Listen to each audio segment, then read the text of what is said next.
Hello friends, Venice మొత్తం తిరిగేసేసి మేము మా డెస్టినేషన్ స్టార్ట్ అయిపోయాము ఫ్లోరెన్స్కి. వెనిస్ అనేది సముద్రం పక్కనే ఉండటంతో ఫుల్ వేడిగా అయితే ఉంది. ఫ్లోరెన్స్ కూడా ఆల్మోస్ట్ అలానే ఉంటుంది అనుకున్నాం, కానీ ఫ్లోరెన్స్లో వెదర్ అనేది చాలా బాగుందన్నమాట. ఫ్లోరెన్స్లో మేమైతే 1.5 డే ప్లాన్ చేసుకున్నాము. ఫస్ట్ హాఫ్ డే ఫ్లోరెన్స్లో ఉన్న లోకల్ ఆర్కిటెక్చర్స్ అండ్ అలానే ఫుడ్ ఎంజాయ్ చేసేసి నెక్స్ట్ డే ఒక ట్రావెల్ బస్ తీసుకొని leaning tower of Pisa visit చేద్దామని చెప్పి ఫిక్స్ అయిపోయాము. సో అనుకున్నట్టుగానే ఫస్ట్ డే ఈవినింగ్ వచ్చాక మేము ఫ్లోరెన్స్లో ఉన్న లోకల్ ఆర్కిటెక్చర్ అలానే ఫుడ్ ఎక్స్ప్లోర్ చేయడానికి స్టార్ట్ అయిపోయాము. ఫ్లోరెన్స్ని క్రాడిల్ ఆఫ్ రెనైసెన్స్ అని కూడా అంటారు. ఈ ఫ్లోరెన్స్ ఇంపార్టెన్స్ ఏంటంటే 14th to 16th సెంచరీస్లోనే ఇక్కడ ఆర్ట్, సైన్స్ అండ్ కల్చర్ అనేది చాలా బాగా డెవలప్ అయిందనమాట.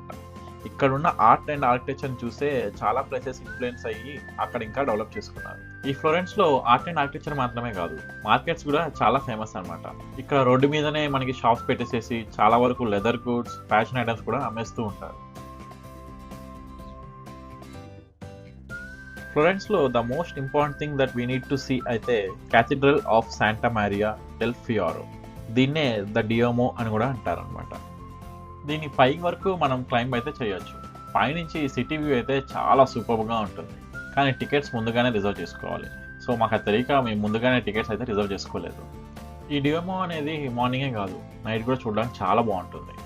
అండ్ నెక్స్ట్ మనం చూడదగిన ప్లేస్ పియాజా డి శాన్ జియానో. ఇది కరెక్ట్గా మన డియోమోకి ఆపోజిట్లోనే ఉంటుంది. దీన్ని heart of religious life in Florence అని కూడా అంటారు. ఇది 11th సెంచరీలోనే కట్టబడింది. ఈ బిల్డింగ్ ఉన్న డోర్స్ అనేవి బ్రాంజ్తో చేయబడి ఉన్నాయన్నమాట. అండ్ ఈ బిల్డింగ్ అనేది రైట్ నెక్స్ట్ టు బ్యాప్టిస్ట్రీ ఉండటంతో అండ్ అలానే ఈ డోర్ అనేది ఆ డియోమో సైడ్ డైరెక్ట్ అయి ఉండడంతో దీన్ని అయితే మనం గేట్స్ ఆఫ్ ప్యారడైజ్ అని కూడా పిలుస్తారు. పియాజా డెల్లా రిపబ్లికా. ఇది ఫ్లోరెన్స్లోనే ఒక సెంటర్ లాంటిది అనమాట. ఒకప్పుడు ఇక్కడనే మొత్తం సిటీకి ఇదే సెంటర్ అవడంతో రోమన్ రోడ్స్ అన్నిటికీ మీటింగ్ పాయింట్ లాగా ఇది వ్యవహరించేది. మీరు చూసినట్టయితే అక్కడ ఉన్న పెద్ద ఆర్చ్ ఉంది కదా, ఆ ఆర్చ్ని ఆర్కోడ్ అని అంటారు. 19th సెంచరీలో ఇంకా దీన్ని రీడిజైన్ చేసేసి ఇక్కడ మొత్తం కేవ్స్ అలానే లగ్జరీ షాప్స్తో నింపేశారు. ఇక్కడ మధ్యలో కాలమ్ ఆఫ్ అబండెన్స్ అనేది ఉంటుందన్నమాట. ఇది ఒకప్పుడు ఇంటర్సెక్షన్ ఆఫ్ రోమన్ రోడ్స్కి సింబాలిక్గా ఇక్కడ కట్టారు. పియాజా డెల్లా సిగ్నోరియా. దీన్ని పొలిటికల్ హార్ట్ ఆఫ్ ఫ్లోరెన్స్ అని కూడా అంటారు. ఇది చూడడానికి ఒక స్క్వేర్ లా ఉన్నా ఇది మాత్రం Florence outdoor living room and history book అనమాట. ఇక్కడ ఫ్లోరెన్స్ పీపుల్ డేవిడ్ అని పిలిచే మైకల్ ఏంజలోస్ డేవిడ్ విగ్రహం కూడా ఉంటుంది. ఇది ఒక ఓపెన్ ఎయిర్ మ్యూజియం లాంటిది. అంటే ఫ్లోరెన్స్ పీపుల్ అందరూ ఒక గెట్ టుగెదర్ అవ్వాలన్నా లేదంటే ఏమైనా ఈవెంట్ సెలబ్రేట్ చేసుకోవాలన్నా మోస్ట్లీ ఇక్కడికే వస్తారనమాట. అంతేకాదు ఇక్కడ ఫౌంటైన్ ఆఫ్ నెప్ట్యూన్ కూడా ఉంటుంది.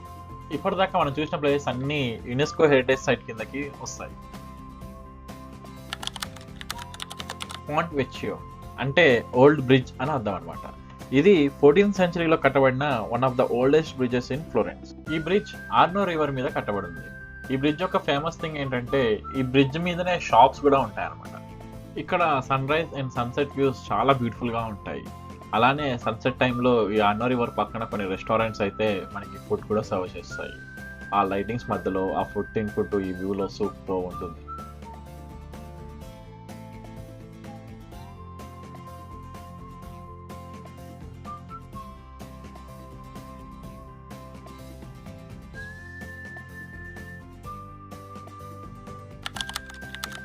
పాంట్ వెచ్చో నుంచి మేమైతే వివోలీ జెలాటోకి వచ్చేసాం. ఇది ఫ్లోరెన్స్లో one of the oldest and most famous జెలాటిన్స్.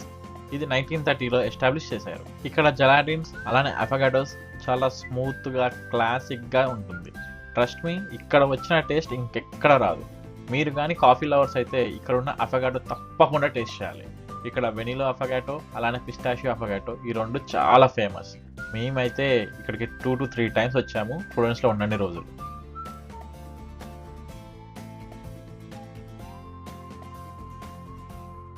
Original store వచ్చేసి శాంటా క్రాస్లో ఉంటుంది. సో మీరు ఖచ్చితంగా దీన్ని అయితే విజిట్ చేయండి.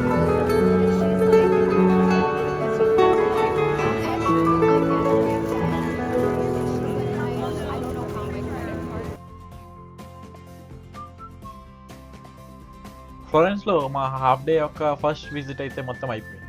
సో నైట్ కొసేపు అలా స్ట్రీట్స్ మధ్యలో ఎంజాయ్ చేసుకుంటూ మ్యూజిక్స్ వినుకుంటూ బ్యాక్ టు హోటల్ అయితే వెళ్ళిపోయాము. రేపు మేము లీనింగ్ టవర్ ఆఫ్ పీసాకి అయితే స్టార్ట్ అవుతాం.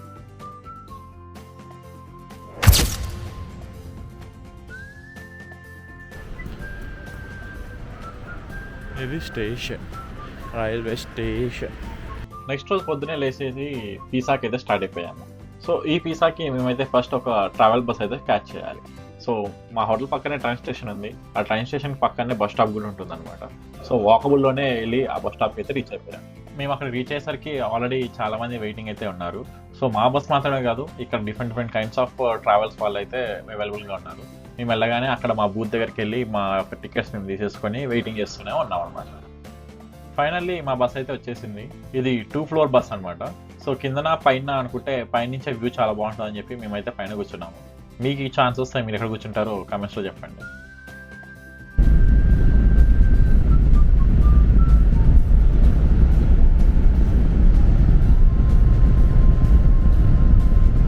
ఒక 1.5 hour బస్ జర్నీ తర్వాత ఫైనల్లీ పిసాకి అయితే రీచ్ అయిపోయాము.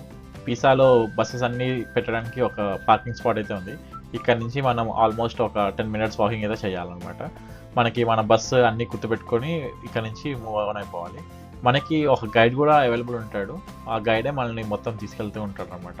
వన్స్ పిసా దగ్గరికి వెళ్ళాక మనకి స్పెషల్గా ఒక చిన్న మైక్ చెవులో పెట్టుకోవడానికి ఇస్తారనమాట.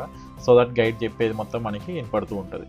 ఎందుకంటే ఇక్కడ చాలా మంది ఉంటారు కాబట్టి వాళ్ళ గైడ్ వీళ్ళ గైడ్ వాళ్ళు చెప్పేది వీళ్ళు చెప్పేది కన్ఫ్యూజ్ అవ్వకుండా ఉండడానికి మన గైడ్ చెప్పేది మనకి వినడానికి ఒక స్పెషల్ మైక్ అయితే ఇస్తారు.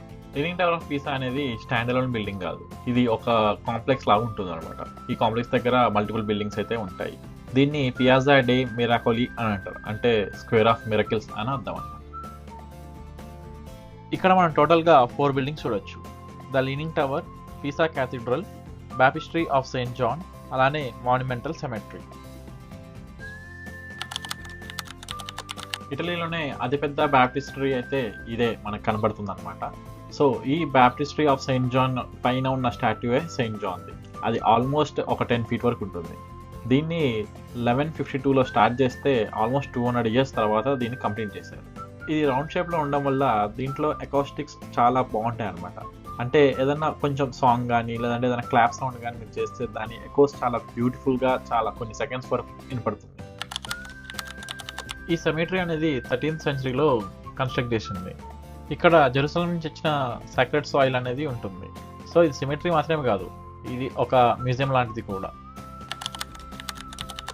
నెక్స్ట్ మనం పిసా క్యాథడ్రల్కి అయితే వెళ్దాము. మనం ఫ్లోరెన్స్లో చూసినట్టే ఇక్కడ క్యాథడ్రల్కి ఆపోజిట్లో బాప్టిస్ట్రీ అయితే ఉంటుంది. సో ఈ రెండు ఆపోజిట్లో ఆ క్యాథడ్రల్ నుంచి డోర్ మనకి బాప్టిస్ట్కి వే చూపిస్తున్నట్టు ఉంటుంది అనమాట.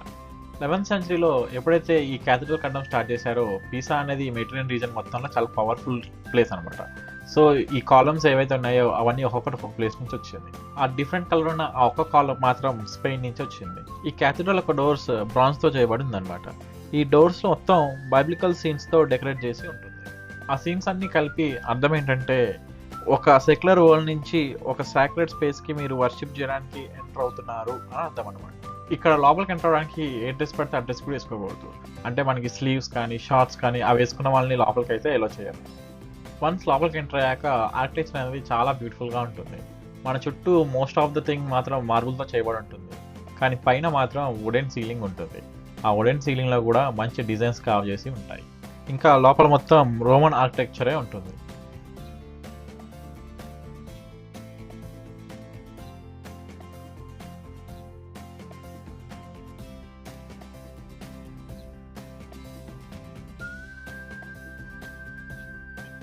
ఇంకా అలా క్యాథడ్రల్ నుంచి ఎగ్జిట్ అయిపోయి లీనింగ్ టవర్ ఆఫ్ పిసా సైడ్ అయితే వాక్ చేయడం స్టార్ట్ చేసాం. సో కరెక్ట్గా క్యాథడ్రల్ వెనకనే మనకి లీనింగ్ టవర్ ఆఫ్ పిసా అయితే ఉంటుంది. ఈ వెనక నుంచే మీకు లీనింగ్ టవర్ ఆఫ్ పిసాతో మంచి మంచి ఫొటోస్ అయితే వస్తాయి. అది పడిపోతుంటే పట్టుకోవడము అలాంటి పోజెస్ అన్ని మీరు ఇక్కడ నుంచే తీసుకోవచ్చు. Leaning tower of Pisa construction 1173లో స్టార్ట్ అయితే ఆల్మోస్ట్ 200 years పట్టింది ఇది కంప్లీట్ చేయడానికి. దీని యొక్క లీన్ అనేది ఒక side soft and unstable soil వల్ల వస్తుంది. టెక్నాలజీ పెరిగే కొద్దీ ఇంజనీర్స్ దీన్ని కొలాప్స్ అవ్వకుండా స్టెబిలైజ్ అయితే చేశారు. లీనింగ్ టవర్ ఆఫ్ పిసా అనేది 8 floors అయితే ఉంటుంది. ఇక్కడ స్టెప్స్ కూడా చాలా స్పైరల్గా ఉంటాయి. ఆల్మోస్ట్ నియర్లీ 300 steps అయితే ఉంటాయి పైకి ఎక్కడానికి. పైకి ఎక్కాక వ్యూస్ అయితే సూపర్గా ఉంటాయి. చలో పదండి పైకి అయితే ఎక్కేద్దాం మనం.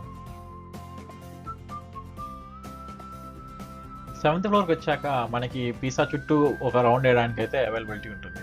ఈ 7th floorలో మనకి గ్రిల్స్ పెట్టారు ఇప్పుడు, కానీ గ్రిల్ లేనప్పుడు ఎలా ఉండేదో అసలు తలుచుకుంటేనే చాలా భయంకరంగా ఉంది. ఎందుకంటే 7th ఫ్లోర్ నుంచి చూస్తుంటే అది కూడా ఒకవైపు వంగిపోయి ఉండి బ్యాలెన్స్ ఎలా అయ్యే వాళ్ళ జనాలు అప్పట్లో మరి. ఇక్కడ పైనుంచి పీసా యొక్క స్ట్రీట్స్ అయితే మనకి చాలా క్లియర్గా కనిపిస్తుంటాయి.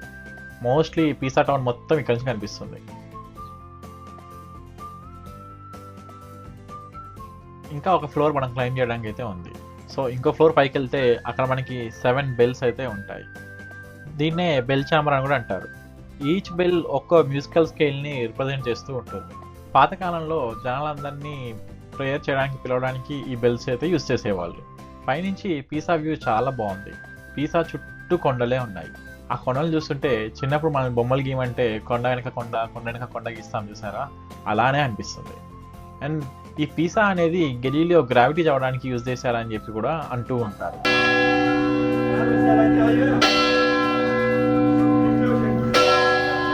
పీసా కన్స్ట్రక్షన్ స్టార్ట్ అయ్యి 2nd ఫ్లోర్ కట్టే టైంకే ఇదైతే కొంచెం టిల్ట్ అయిపోయింది. ఇంజనీర్స్ అప్పటికి దీన్ని స్టెబిలైజ్ చేసినా ఈ డ్రిల్ అయితే అలానే వదిలేశారు. ఎందుకంటే ఫ్యూచర్లో ఇదొక మాన్యుమెంట్ అవుతుందని. అలానే గెలీలియో కూడా ఈ పీసా నుంచే 2 స్పియర్స్ డ్రాప్ చేశాడట to study gravity and prove that object falls at the same rate regardless of weight. దీని గురించి మీరు ఏమంటారు? లీనింగ్ టవర్ ఆఫ్ పీసా కూడా చూసాక అక్కడనే కొంచెం స్నాక్స్ అయితే తినేసేసి మేము బ్యాగ్ అయితే స్టార్ట్ అయిపోయాము. So back to our bus వచ్చేసామన్నమాట. ఇంకా 1.5 hour జర్నీ తర్వాత ఫ్లోరెన్స్కి అయితే తీసుకొచ్చేసాడు. So almost around evening 4-5 time కల్లా ఫ్లోరెన్స్కి వచ్చేసాము. ఈ ఫ్లోరెన్స్లో కొన్ని మోసాలు అయితే ఉంటాయి. మీరు చూస్తున్నారు కదా, ఆ బ్లాక్ టీ షర్ట్ వాడి దగ్గర ఏవో కొన్ని ర్యాండమ్ పెయింటింగ్స్ ఉంటాయి. మనం పైన చూసుకుంటూ నడుస్తూ ఉంటాము, కింద వాడు మన కాళ్ళ కింద ఆ పెయింటింగ్ వేసేస్తాడు. సడన్గా మనం తొక్కేసి సారీ అని చెప్తే నాకు సంబంధం లేదు, ఈ పెయింటింగ్ చాలా కాస్ట్లీ, కొను అని చెప్పి వెంటబడతాడు. ఆల్మోస్ట్ ఒక 100 to 150 euros మనతో ఖర్చు పెట్టేలా చూస్తాడు. ఇంకా బ్యాక్ వచ్చాక మాకు టైం ఉండటంతో నిన్న తిన్న జెలాటో అలానే అఫగాడి తిందామని వివోలికి అయితే వెళ్ళిపోయాం. నిన్న మేము క్లోజింగ్ టైంకి వెళ్ళేసరికి జనాలు ఎక్కువ లేరు, కానీ ఇవాళ ఈవినింగ్ వెళ్తే జనాలు చూసారా ఎంత పెద్ద క్యూ ఉందో. ఇంకా ఎంత క్యూ ఉన్నా అక్కడ పిస్తాషియో అఫగాడి తినేసేసి మేమైతే రూమ్కి స్టార్ట్ అయిపోయాము. సో నా నెక్స్ట్ వీడియోలో మేము రూమ్లో ఏమేమి చేసాము ఏమేమి చూసాము అనేది అయితే చెప్తాను.